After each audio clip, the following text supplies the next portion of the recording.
할렐루야. 함께 예배하는 우리 모든 가족들에게 하나님의 은혜와 능력과 평강이 넘치기를 주님의 이름으로 축원합니다. 오늘 우리는 나라의 위기적인 상황을 한번 짚어보면서 들려주시는 하나님의 음성을 들으려고 합니다.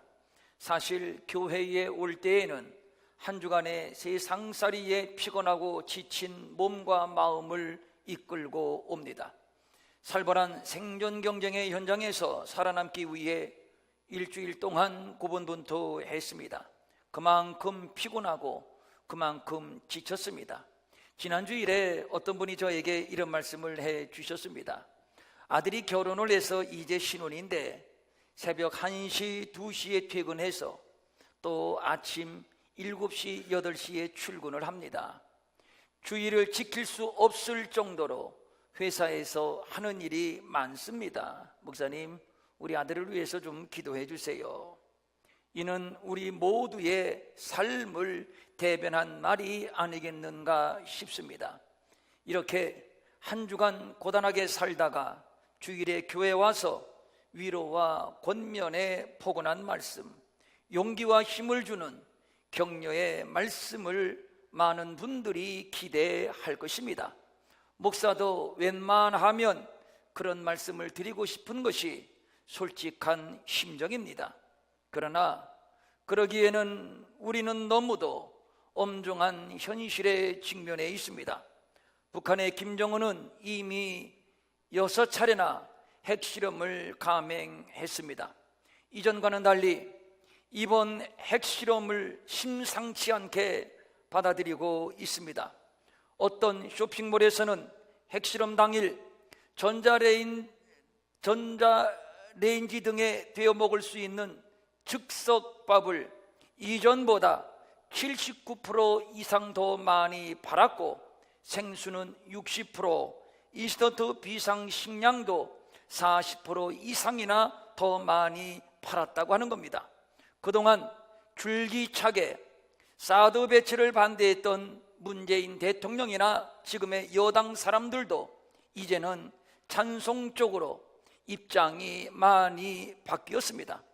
문재인 대통령은 지금의 안보 상황이 과거 어느 때보다 엄중해졌기 때문에 한반도에서 전쟁을 막고 국민의 생명과 안전을 지키기 위해 사드 배치를 더 이상 미룰 수 없다는 담화문을 발표하기까지 했습니다. 그만큼 현 상황이 엄중하다는 것이지요. 사람들이 불안해하고 있습니다. 예전 천안함 사건이나 연평도 폭격 사건이 발생했을 때만 해도 우리는 전혀 위기의식을 느끼지 않았습니다. 오히려 프로스포츠에 더 열광을 했습니다. 그동안 수차례에 걸쳐 미사일을 시험 발사했을 때에도 우리는 눈 하나 깜빡하지 않았습니다. 오히려 살충제 계란 문제로 여론이 들끓었던 우리들입니다. 그러나 북한의 6차 핵실험 이후 우리 국민들이 느끼는 핵 위협의 강도가 과거와는 점차 달라지는 조짐이 나타나고 있습니다. 북한의 위협이 현실화되면서 그동안 상대적으로 북한에 포용적이거나 관용적이었던 20, 30대 그리고 진보층조차도 대북 강경 여론이 확산되고 있습니다. 그동안 북한의 핵실험에 대해서 세계가 크게 우려를 나타냈음에도 정작 당사자인 대한민국은 태평했습니다. 이에 대해서 외신은 이러한 한국을 놀라울 정도로 힘들어한 한국인이라는 기사를 타전했습니다. 그러나 6차 핵실험 후 북핵의 위협을 피부로 느끼는 국민이 점차 많아지고 있습니다.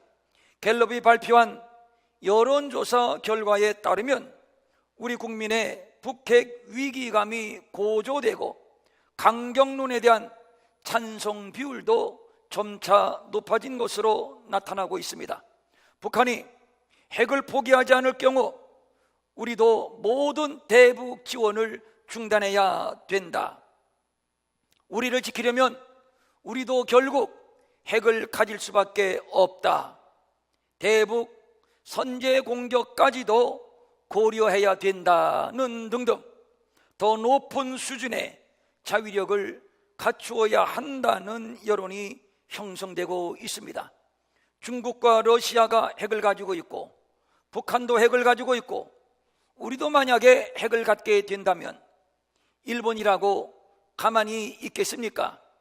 한반도를 둘러싼 모든 나라들이 다 핵을 갖게 된다는 것인데 정말이지 그렇게 된다면 이거 보통의 문제가 아니지요. 1950년 6월 25일에 발발한 전쟁은 아직 끝나지 않았습니다. 다만 휴전했을 뿐입니다. 또다시 전쟁이 일어난다면 새로운 전쟁의 발발이 아니라 그동안 휴전 상태의 6.25가 다시 재개된 것입니다. 우리나라는 아직 준전시 상태라는 말입니다. 그동안 우리나라는 위기를 알리는 신호가 줄곧 있어 왔습니다. 북한이 미사일과 핵무기를 개발한다고 할 때 우리는 듣고 싶지 않아서인지 아니면 들리지 않아서인지는 모르지만 어쨌든 나태했거나 무지했거나 무감각했습니다. 정치권은 여전히 싸웠고 국민들도 여전히 분열했습니다. 지난주일 북한의 핵실험의 위력은 100킬로톤으로 추정하는데 이는 1945년 일본의 나가사키에 투하된 핵폭탄의 5배 내지 7배 정도의 위력이라는 것이 전문가들의 분석입니다. 이 핵이 서울시청 상공 100km 상공에 투하된다면 서울시청을 중심으로 해서 반경 3km 내의 모든 것들이 1초 내지 2초 사이에 증발되고 현장 즉석 사망자만 200만 명이 웃돌 것이고 10km 이내의 사람들이 3도 이상의 화상을 입는데 3도 이상의 화상이 어느 정도인가? 제가 자료를 좀 찾아봤더니 우리 신체의 50%가 3도 화상을 입을 경우 생존할 수 없다는 겁니다. 그런데 더 큰 문제는 북한이 핵개발로 끝나는 것이 아니라 지금의 추세대로라면 수소폭탄이나 중성자탄을 개발하는 것은 시간 문제로 보고 있습니다. 중성자탄은 무기나 건물은 상대적으로 덜 파괴되면서 사람이나 생명체에게 치명적인 손상을 주는 제3세대 핵무기로 알려져 있습니다. 우리나라를 비롯해서 국제사회가 북한의 핵무기 개발을 극구 저지하려는 이유가 바로 여기에 있는 것이지요. 북한은 정상적인 정권, 정상적인 나라가 아닙니다. 정상적인 나라라면 여당이 있고 야당이 있고 치열하게 정쟁을 하고 또 토론을 하고 그리고 정책을 개발해서 국민을 편안하게 하고 잘 살게 하는 시스템이 작동되고 운영되어져야 합니다. 그러나 북한은 김정인의 입에서 나오는 말 한마디로 국가가 운영되는 이해할 수 없는 집단입니다. 주민들은 굶주림에 지쳐 목숨을 걸고 조국을 탈출해 나와서 세계의 거지로 떠들고 있는데 막대한 돈을 들여 미사일과 핵무기를 개발하는 일에 혈안이 되어 있으니 아무리 100번 양보해서 이해를 하려 해도 이해가 안 되는 불가사의한 집단입니다. 김정은이 누구입니까? 자기를 길러준 고모부를 눈 깜빡하지 않고 죽인 자입니다. 그렇다면 누구인들 죽이지 못하겠으며 무슨 일이든 못하겠습니까? 김정은의 말 한마디면 핵이 어디로 투하될지 아무도 예상할 수 없습니다. 그래서 북한이 핵을 보유하고 있다는 것은 철부지에게 흉기를 들려준 것과 같이 위험한 것이고, 그래서 국제사회가 이를 저지하려고 애를 쓰는 것입니다. 사실 북한은 절대적으로 중국이나 러시아의 의존도가 높은 나라입니다. 먹고 사는 돈줄, 정권이 지탱하는 힘이 그들 나라에 달려 있습니다. 그러므로 상식적으로라면 중국의 말을 듣고 러시아의 말을 들어야 합니다. 그런데 무슨 배짱인지 모르지만 중국의 말도 안 듣고 러시아의 말도 안 듣습니다. 저는 지난 한 주간 동안 나라를 걱정하며 기도하면서 몇 가지를 생각해 봤습니다. 첫째는 왜 김정은이 점점 브레이크 없는 페달을 밟으며 질주하는가? 두 번째, 누가 김정은의 이 무모한 질주를 막을 것인가? 셋째, 그러면 이 마지막의 결론은 무엇인가? 그러는 가운데 저는 본문을 묵상하게 되었고, 본문의 이스라엘의 상황과 우리의 상황을 연계하여 직면한 우리의 문제를 짚어보았습니다. 첫째, 본문은 이스라엘에 관한 내용인데 과연 우리나라가 이스라엘과 비교해서 문제의 답을 얻을 만큼 특별한 나라요? 또 의미가 있는 나라인가 하는 것입니다. 저는 충분히 그렇다고 믿습니다. 여러 차례 말씀을 드렸습니다만 우리 대한민국은 제2의 선민이요 거룩한 나라입니다. 짧은 기간 안에 경이적인 부흥과 성장에, 이것은 사람의 이성과 논리로 답을 찾을 수 없는, 이곳에는 하나님의 특별한 섭리가 있고 하나님의 특별한 은혜가 있고 하나님의 특별한 뜻이 있다고 봅니다. 물론 국가의 지도자가 비전을 던져주었고 국민들은 성실히 열심히 일을 했습니다.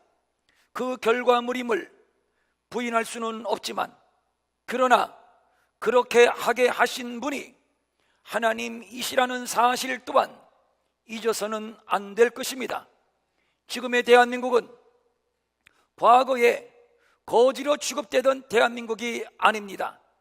당당히 굴지의 강대국의 정상들과 마주 앉아 세계사의 현안을 논의할 정도로 강국이 되었습니다. 단기간에 민주화와 산업화를 이룬 기적의 나라, 그래서 개발도상 국가의 선망의 대상이 된 나라가 바로 우리의 조국 대한민국입니다. 강론에 들어가 보면 못하는 것이 없습니다. 올림픽에 출전해도 10위권 이내의 성적을 올리고, 지금 한류 문화가 선풍적 인기를 끌고, 그리고 세계적인 IT 강국을 이룬 나라입니다. 무엇보다도 중요한 것은 한국교회의 선교사들이 세계 곳곳에 나가 헌신적으로 일하고 있으며 앞으로 계속 세계 선교를 책임질 나라가 우리 한국교회라고 저는 믿습니다. 선교를 위해서는 대략 두 가지 조건이 충족되어야 합니다. 첫째는 헌신적인 영성입니다. 그런데 헌신적인 영성은 한국교회의 트레이드라고 할 수 있습니다. 지금 한국교회는 내부적으로 상당한 어려움에 직면해 있습니다. 성도 수가 급감하고 있고 재정도 열악해지고 있고 성도들의 헌신의 강도가 많이 약화된 것이 사실입니다. 그래서 일부에서는 한국교회의 위기를 말하고 있기도 합니다. 그래도 저는 하나님이 이 땅에 남겨놓은 경건한 종들과 성도들, 구루터기들이 그래도 한국교회와 이 나라를 지탱하고 있다고 봅니다. 지난주에도 터키에 이란 난민, 시리아 난민을 섬기고 복음을 전하는 선교사님을 만나 봤는데 저들의 헌신이 얼마나 귀한지, 이런 종들이 세계 열방, 세계 외지에 흩어져 지금도 열심으로 봉사하고 있습니다. 이것이 한국교회의 자산이요, 한국교회의 힘이요, 한국교회의 희망인 것입니다. 두 번째로, 선교를 감당하기 위해서는 충분한 물질적 뒷받침이 있어야 합니다. 영성과 열심만 갖고 안 되는 것이 선교입니다. 그런데 대한민국은 이제 물질적 뒷받침이 충분한 나라가 되었습니다.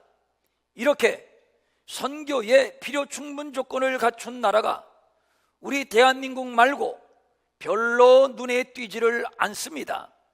20세기 들어서 미국이 외롭게 이 일을 감당해 왔고, 이제 이 대열에 우리 한국교회가 합류하게 된 것입니다.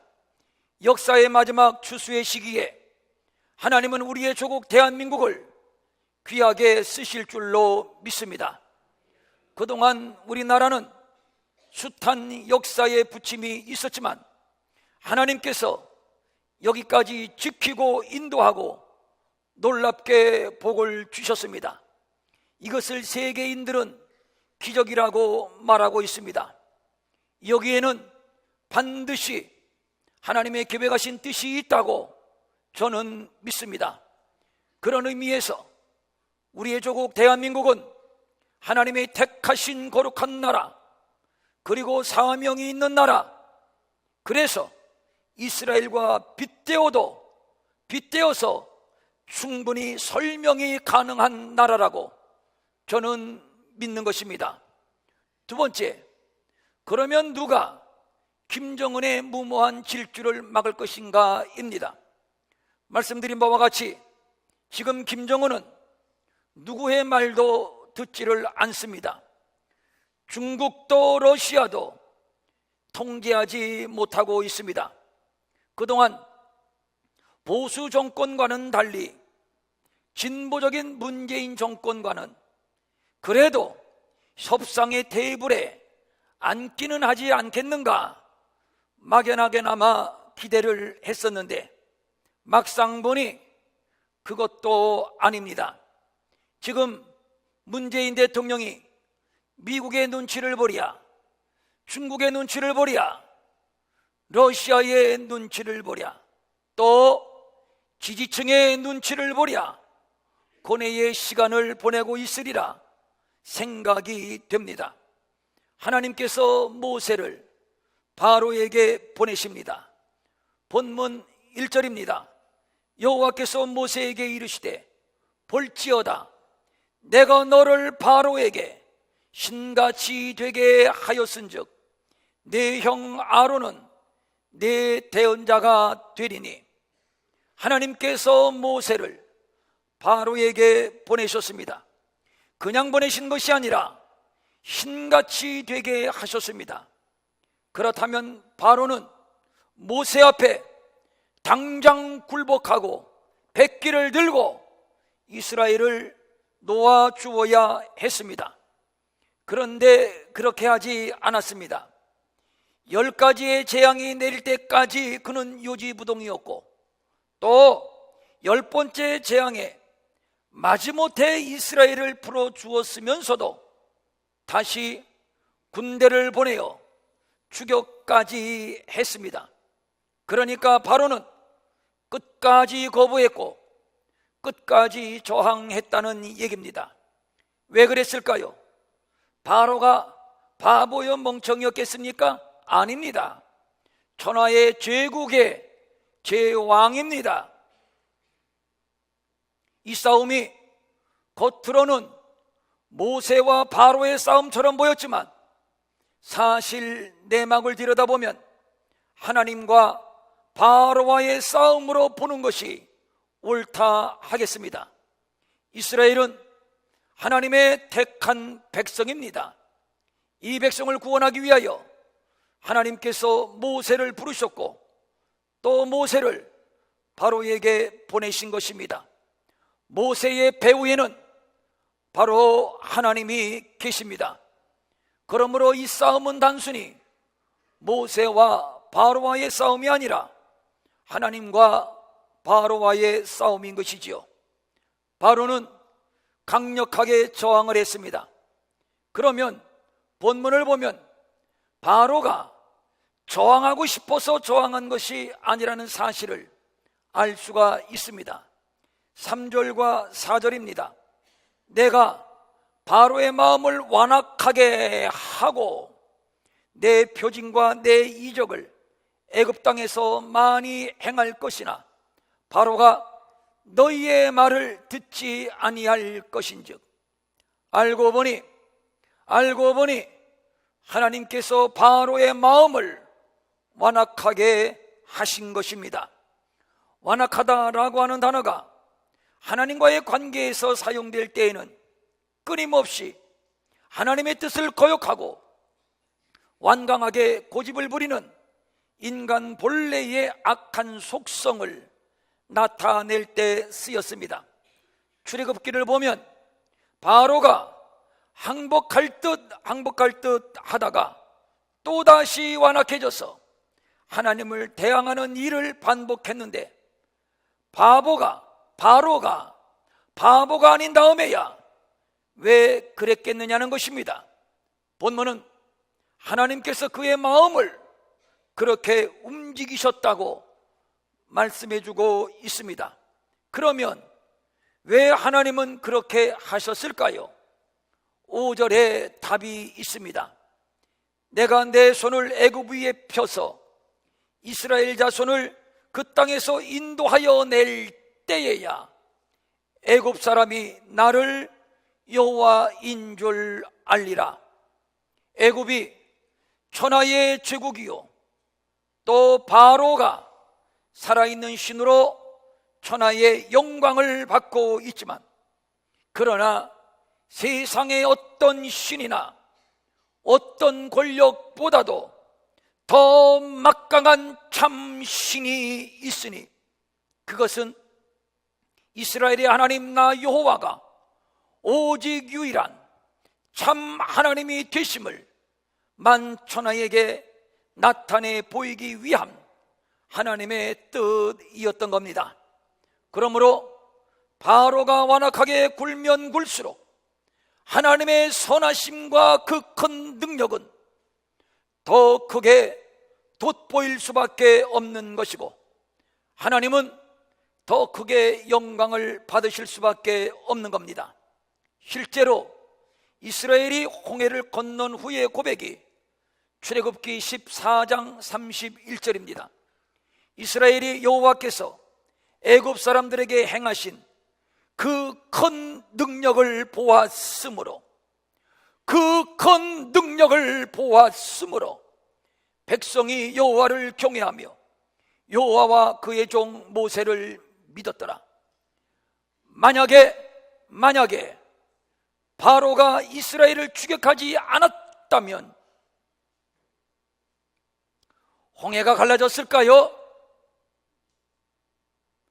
바로가 이스라엘을 추격해 오니 하나님은 홍해를 가르셨고 저들을 물속에 죽였고 이스라엘을 구원하는 그 위대한 하나님의 구원과 능력을 오늘 우리에게까지 증거가 되고 우리가 이것을 믿으며 그 위대한 일을 행하신 하나님을 찬양하는 것입니다.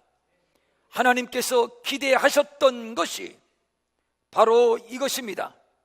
하나님이 하나님 되심을 나타내고 당신이 영광을 받으시기 위함이었던 겁니다.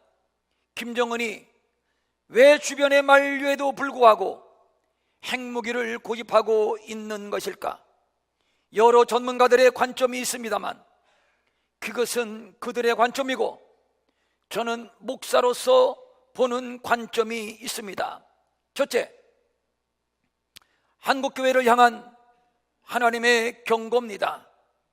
그동안 우리는 하나님이 주신 이 엄청난 풍성함 속에서 감사하지 않고 불만 불평이 입에서 떠나지 않았고 이 풍요로움으로 악하고 음란한 풍속을 즐겼습니다. 성도들의 경건과 거룩은 상실되고 기도 소리는 잦아들고 예배는 뒷전이고 반면 세속주의 기복신앙에 빠져 복음의 순수성, 열정이 식어지고 있습니다. 작금의 상황은 이에 대한 하나님의 경고의 의미가 담겨 있다고 봅니다. 지금 한국교회는 정신을 차려야 합니다. 그것도 바짝 차려야 합니다. 니느웨가 왕을 비롯해서 온 국민이 하나님 앞에 죄를 뒤집어 쓰고 회개운동을 벌임으로 심판을 면한 것처럼 지금 우리가 그렇게 해야 하는 겁니다. 사실 지금이 나라의 위기라고는 하지만 더 정확하게 말하자면 교회의 위기입니다. 일어서느냐 주저앉느냐 엄중한 기로에 있습니다. 참으로 엄중한 시기입니다. 저는 지금의 위기는 하나님께서 아직 우리 민족을 버리지 않으셨다는 증거요, 또 다시 일어설 수 있는 하나님이 주신 기회라고 믿습니다. 두 번째, 하나님께서 바로의 마음을 완악하게 하셨듯이 하나님께서 저 김정은의 마음을 완악하게 하신 것은 아닌가 조심스럽게 생각해 봅니다. 거듭 말씀합니다만 대한민국은 지구촌 한 구석에 유명무실한 나라에 불과한 나라가 아닙니다. 없어져도 괜찮은 나라가 아닙니다. 앞으로 더 크게 더 귀하게 쓰실 사명이 있는 하나님이 택하신 나라입니다. 하나님은 이 대한민국을 통해서 만방에 천하만방에 당신께서 오직 유일한 참 하나님이 되심을 드러내기를 원하십니다. 김정은이 악하게 굴면 굴수록 하나님의 살아계심과 하나님의 능력은 더 분명하고 더 확실하게 나타나게 될 줄로 믿습니다. 어젯밤에 어느 선교사님으로부터 급한 전화 한 통을 받았습니다. 선교사님, 웬일입니까? 했더니 대뜸하는 얘기가, 한 목사님, 지금 대한민국 괜찮아요? 그게 무슨 말이에요? 바깥 세상은 지금 난리야. 아랍 방송을 보니까 9월 전쟁설이 파다하고 한국은 안중에도 없고 미국의 트럼프와 저 북한의 김정은이 한판 붙을지 모른다는 보도가 연일 계속되고 있다는 겁니다. 실제 어제 어떤 기사를 보니까 한국이 위험하기 때문에 필리핀, 일본, 호주 등 여러 나라들이 유사시에 이 대한민국으로부터 자국민을 대피시킬 비상 매뉴얼을 자국 공간에 지시해 놓았다고 보도하고 있습니다. 다시 본문 3절과 4절입니다. 내가 바로의 마음을 완악하게 하고 내 표징과 내 이적을 애굽 땅에서 많이 행할 것이나 바로가 너희의 말을 듣지 아니할 터인즉. 그리고 14장 31절입니다.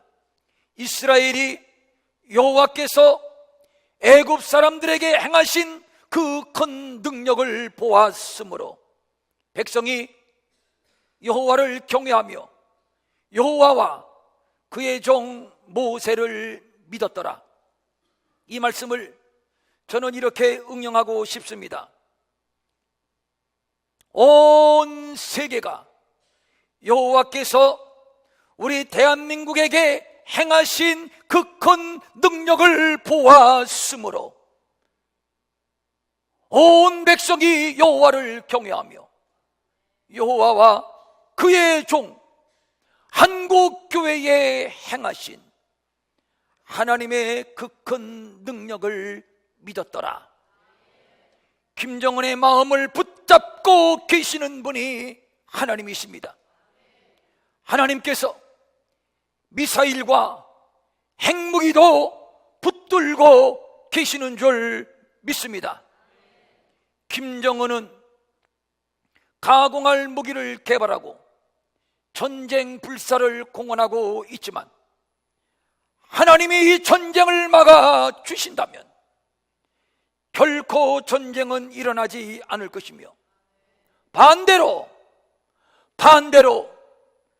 아직도 대한민국이 정신을 차리지 않는다면 하나님이 우리를 당신의 손에서 놓으시면 그때는 돌이킬 수 없는 큰일입니다. 하나님께서 모세를 부르실 때 당신을 가리켜서 나는 스스로 있는 자다 라고 소개를 했습니다. 이 말은 나 말고 참신은 없으며 나보다 더 높은 신도 없으며 나만 홀로 유일한 참 하나님이 된다는 뜻이요, 그러므로 출애굽기 3장 15절입니다. 너희 조상의 하나님 여호와 곧 아브라함의 하나님, 이삭의 하나님, 야곱의 하나님께서 나를 너희에게 보내셨다 하라. 이는 나의 영원한 일이며 대대로 기억할 나의 직원이라. 하나님의 이름만이 홀로 대대로 기억할 하나님의 칭호임을 세계 만방 온 천하가 알기를 원하십니다. 우리 대한민국은 이러한 하나님을 세계 만방에 알릴 사명이 있는 나라입니다. 하나님은 대한민국을 사랑하시고 앞으로 더 귀하게 쓰시려고 김정은이라는 몽둥이를 들어서 지금 깊이 잠들어 있는 나태와 무지와 방탕에 빠져 있는 대한민국을 깨우고 계신 것입니다. 하나님이 경고하고 계시니 경고를 들어야 하고 깨우시니 벌떡 깨어 일어나야 합니다. 그래야 살 수 있기 때문입니다. 온 나라 온 국민이 정신을 똑바로 차리고 이 위기가 오히려 전화위복이 되어서 하나님이 계획하신 온전한 뜻을 이루어드리는 우리의 조국이 될 수 있기를 바랍니다. 불신앙으로 세상 사람들과 같이 불안해하고 조바심할 것도 아니고 그렇다고 무감각하게 여전히 게으르고 여전히 부패하고 여전히 악하고 음란하고 여전히 무능한 교회가 되어서는 안 될 것입니다. 하나님 앞에 바로는 결국 두 손을 들었습니다. 하나님이 하시는 일 앞에, 하나님이 하시는 일 앞에 김정은도 결국 두 손을 들고 말 것입니다. 김정은이 두 손을 들고 항복할 수밖에 없는 방법을 하나님은 알고 계십니다. 이 민족이 다시금 정신을 차리고 새로워진다면 하나님은 속히 당신의 카드를 사용하실 줄로 믿습니다. 누가 대한민국을 지키며 누가 대한민국을 이 엄중한 위기에서 건질 것입니까?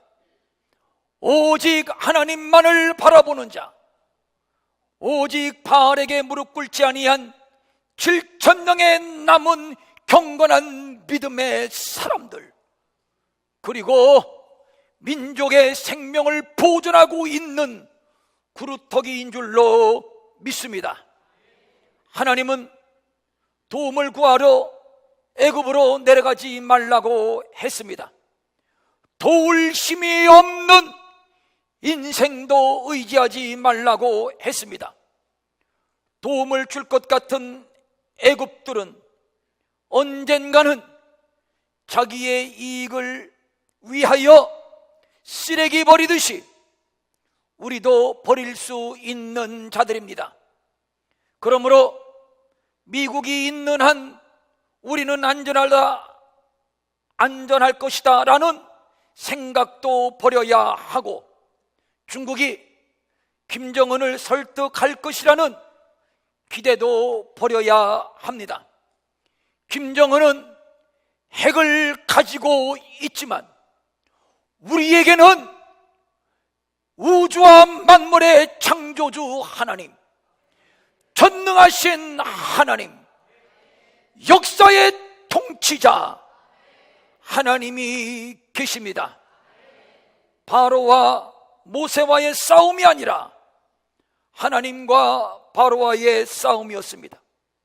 지금 김정은이 대한민국을 향해서 위협하고 협박하고 있는 것이 아닙니다. 지금 저는 감히 하나님이 택하신 거룩한 나라, 하나님의 뜻이 심겨져 있는 하나님의 거룩한 선민, 그러므로 하나님을 대적하고 하나님과 힘겨루기를 하고 있는 겁니다. 지금 저는 하나님께 대하여 선전포고를 하고 있는 겁니다. 이번 기회에 온 국민이 무신론자들의 실체를 바로 알고 연합하고 하나가 되어야 합니다. 그동안 우리는 이념적으로 너무 해이해졌습니다. 완전히 무장이 해제되었습니다. 저러한 무자비한 정권을 추종하는 자들이 적지 않게 우리들 가운데 있다는 것이 부인할 수 없는 사실입니다. 이제는 저들의 실체가 만천하에 드러났으니 정권이 하나가 되고 여야가 하나가 되고 세대가 하나가 되고 이념으로 하나가 되어야 합니다. 그동안 우리의 젊은 세대들은 공산주의자들의 실체를 몰라도 너무 몰랐습니다. 이번 기회가 무신론 공산정권의 실체를 바로 알고 통일은 복음의 통일은 자유민주주의 체제의 통일로 확실하게 깨우쳐야 할 것이며, 이를 위해서 하나님은 이 민족을 사랑하사 김정은을 몽둥이로 들어서 깨우치고 있다고 저는 믿습니다. 그런 의미에서 김정은이 지금 제정신이 아닙니다. 그 마음을 하나님이 주관하고 계시는 줄로 믿습니다. 미국이 한국을 돕는 것 같아도 최후에는 자기들의 실리를 택할 것이고, 중국이나 러시아도 북한을 혈맹이니 우방이니 하면서 돕는 것 같지만 결국 자기들의 실리를 따라 북한을 버리는 일에 한 표를 행사할 수도 있습니다. 6.25 때 그랬던 것처럼 말입니다. 지금 우리도 핵으로 무장해야 된다는 여론이 일어나고 있습니다. 그러나 핵을 10개, 100개, 1000개를 보유한다 해도 하나님이 떠나시면 다 무용지물, 고철덩이밖에 되지를 않습니다. 미국이 아니고 핵도 아니고 하나님만이 우리를 도우시는 오직 유일한 우리의 능력자가 되는 것이니 하나님을 붙잡을 수 있기를 바랍니다. 어떻게 하면 하나님의 구원과 능력과 영광을 온 천하에 드러낼 수 있을 것인가만을 생각하면서 오 하나님, 당신의 구원하심과 능력과 참 하나님의 되심을 온 천하에 나타내기 위하여 이 나라를 버리지 마시옵소서. 이 민족을 버리지 마시옵소서. 앞으로 이 나라와 우리의 한국 교회를 더 크고 더 위대하게 사용해 주시옵소서. 저는 확신합니다. 이 고비를 정말로 하나님 앞에서 경건하게 믿음으로 기도로 슬기롭게 넘기면 통일의 문이 어렵지 않게 열릴 줄로 믿습니다. 세계사의 위대한 대한민국으로 우뚝 서게 될 줄로 믿습니다. 마지막 추수의 역사를 감당하는 선민 대한민국으로 귀하게 쓰임 받을 줄로 믿습니다. 조건이 있죠. 정신 차려야 한다는 조건, 하나님 앞에 더 간절히 나와 기도해야 한다는 조건입니다. 그러므로 우리 교회는 이번 한 주간 동안 낮에 본당문을 열어놓겠습니다. 여러분 아무 때나 오십시오. 아침에 시간이 있으신 분들은 아침에 오시고, 오후에 시간이 있으신 분들은 오후에 오시고, 또 저녁 때는 3층에 우리가 계속 문을 열어놓고 기도하고 있으니까 여러분 아무 때나 오십시오. 특별히 시간을 만들어 오십시오. 나라가 흥하느냐 망하느냐에 귀로에 서 있습니다. 안일하게 있을 때가 아닙니다. 남녀노소 할 것 없이 하나님 앞에 나와 가슴을 찢으며 풍전등화에 조국의 운명을 가슴에 부여안고 하나님 앞에 몸부림하며 이 위기를 극복하고 통일시대를 열어가고 선교한국, 선교남북한 시대를 열어가고 그리고 열방을 복음화하는 마지막 때에 귀하게 쓰임받는 우리의 조국 대한민국이 될 수 있기를 주님의 이름으로 축원합니다. 축원합니다. 아멘. 일어나셔서 찬송.